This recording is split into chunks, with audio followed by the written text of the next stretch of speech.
So I just watched a kid get beat up. Y'all didn't think that was something that I would like to know?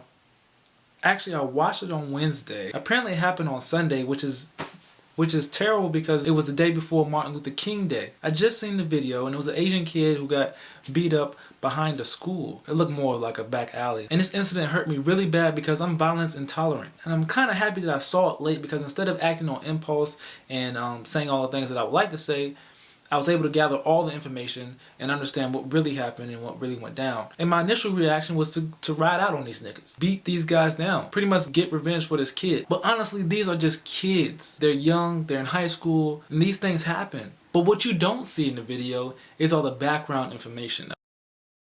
Apparently there's a girl who's filming this whole thing, and I believe she's the one who posted it on YouTube. She puts another video up, and she kind of tries to give an example of what happened and why these guys beat up these guys. And apparently this guy is fresh off the boat, a phobby or whatever they call it. There's a lot of these guys at this school. 20 of them jumped this one guy, and this is supposed to be the retaliation from that one incident. And this is evidence of a new generation. I don't think these kids have a concept of what a fair fight is. Because back in the day, a fair fight was a fair fight. It was always one-on-one, mano-y-mano. You and me, let's go, put your stuff down, put your dukes up, let's handle this. See, my friend starts a fight, and it's a fair fight, meaning that this person never practiced MMA, or this person wasn't a boxer or an ex-boxer, if this person wasn't a wrestler or on WWE one time. If my friend was young and this guy was a grown man, that's not a fair fight. But a fair fight meaning you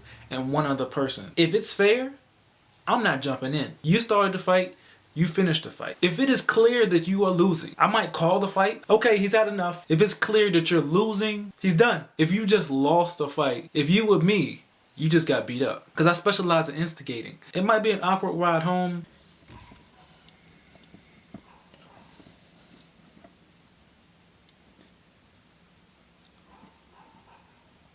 You want to talk about it? We might not be friends later. I need friends that can defend themselves. I need friends that can fight, because I can't really. I pick my fights wisely. But in the old days, people understood that. They understood if you got in a fight, you got in a fight. We all watched you fight. I might try to call him out next. I might call, I got next. But I'm not gonna help you. If it was an even fight, you fought yourself. But of course, after seeing the video, I did my research and it kind of raised some further questions. Why are you in the back alley? Why are you alone? Especially if you can't fight. It's Sunday. Why do you have a book bag on? Why are you at school? Why don't you know Kung Fu? That's the biggest question that a lot of people ask. Why doesn't this guy know Kung Fu? And that's the problem. It's a stereotype. All Asians don't know Kung Fu. And the race card was played in this incident. And the main reason for that is because of the title of the video. The video is entitled, Helpless Asian Man Gets Beat Up. And that right there raises the question of racism. But all they had to do was say that it was a kid that got beat up.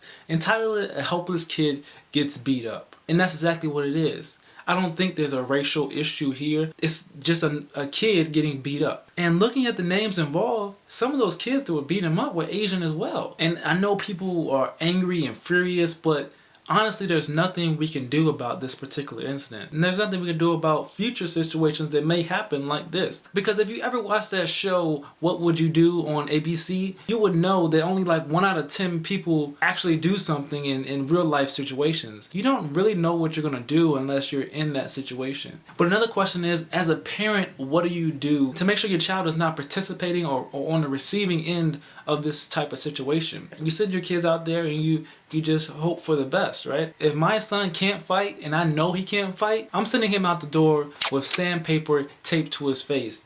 Maybe even a helmet. He gonna look like the guy on the sandpaper thing. And you can hit him, but you're gonna be hurt too. The best thing to do is to be cautious and aware of your surroundings and the situations that you put yourself in. But in all seriousness, the question is, what can we do about this? And honestly, the answer is nothing. Just be that guy, that girl, that person that's not committing these violent acts.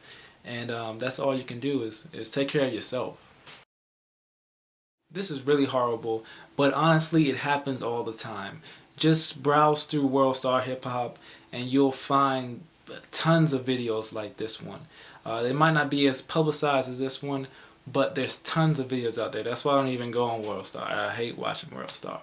But don't forget to watch more videos. Don't forget to subscribe, and please leave a comment below about how you feel about the situation, and maybe what would you do. This tape sucks. I told you he could fight. I told you. I wouldn't try that again if I was you. Who bought this tape? You learn your lesson?